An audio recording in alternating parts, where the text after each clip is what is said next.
এবং নিশ্চয় ইউনুস প্রেরিত রাসূলগণের অন্তর্ভুক্ত ছিলেন, যখন তিনি বোঝাই নৌকার দিকে পলায়ন করেছিলেন।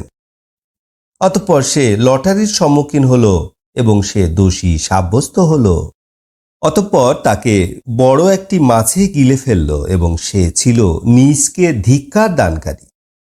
তিনি যদি আল্লাহর পবিত্রতা ঘোষণাকারীদের অন্তর্ভুক্ত না হতেন, তাহলে সে কিয়ামত পর্যন্ত মাছের পেটেই অবস্থান করত।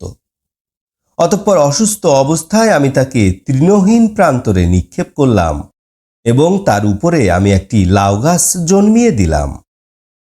আমি তাকে 1,00,000 বা তার চেয়ে বেশি জনগণের প্রতি পাঠিয়েছিলাম। তারা ঈমান এনেছিল। অতঃপর আমি তাদেরকে নির্দিষ্ট সময় পর্যন্ত জীবন উপভোগ করতে দিয়েছিলাম। আপনি তাদেরকে জিজ্ঞাসা করুন, আপনার রবের জন্য কন্যা সন্তান এবং তাদের জন্য পুত্র সন্তান? অথবা আমি কি ফেরেশতাদেরকে নারী রূপে সৃষ্টি করেছি? তারা কি দেখেছে? সাবধান, তারা মিথ্যা রটনা করছে। যারা বলে আল্লাহ তাআলা সন্তান জন্ম দিয়েছেন, নিশ্চয় তারা মিথ্যাবাদী। তিনি কি পুত্র সন্তানদের উপরে কন্যা সন্তানদেরকে প্রাধান্য দিয়েছেন? তোমাদের কি হয়েছে? তোমরা কিভাবে ভাগ করলে? তোমরা কি উপদেশ গ্রহণ করবে না? অথবা তোমাদের কাছে স্পষ্ট কোনো দলিল প্রমাণ আছে? তোমাদের কিতাব নিয়ে এসো, যদি তোমরা সত্যবাদী হয়ে থাকো। তারা আল্লাহ তাআলার মধ্যে এবং জিনদের মধ্যে আত্মীয়তা সাব্যস্ত করে, অথচ জিনরা নিশ্চিতভাবে জানে যে তারা শাস্তির সম্মুখীন হবে। তাদের বর্ণনা মতে আল্লাহ পবিত্র, আল্লাহর মোখলেস বান্দা ব্যতীত।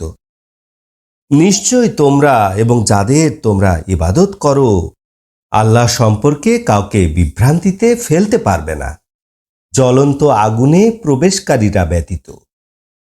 আমাদের প্রত্যেকের জন্য একটি নির্ধারিত স্থান রয়েছে।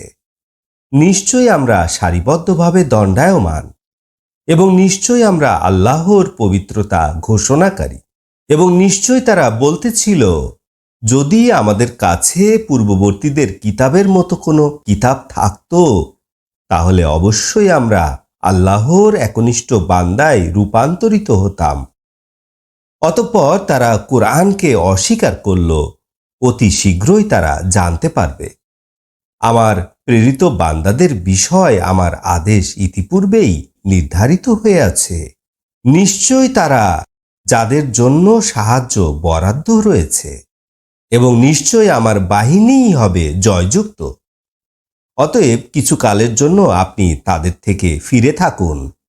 আপনি তাদেরকে দেখতে থাকুন, অতি শীঘ্রই তারাও দেখতে পাবে। তারা কি আমার শাস্তিকে ত্বরান্বিত করতে চায়? শাস্তি যখন তাদের আঙিনায় নেমে আসবে, কত নিকৃষ্ট হবে তাদের প্রভাত, যাদেরকে সতর্ক করা হয়েছিল। অতএব কিছু কালের জন্য আপনি তাদের থেকে ফিরে থাকুন। আপনি দেখেন তারাও দেখতে পাবে। সকল প্রেরিত পুরুষদের উপর সালাম এবং সমস্ত প্রশংসা আল্লাহর জন্য, যিনি সমগ্র সৃষ্টিকুলের পালনেওয়ালা। পবিত্র আপনার রব, যিনি শক্তির রব, বিজয়ের রব, ওই সব কিছু হতে পবিত্র যা তারা বলে। আলহামদুলিল্লাহে রাব্বিল আলামিন।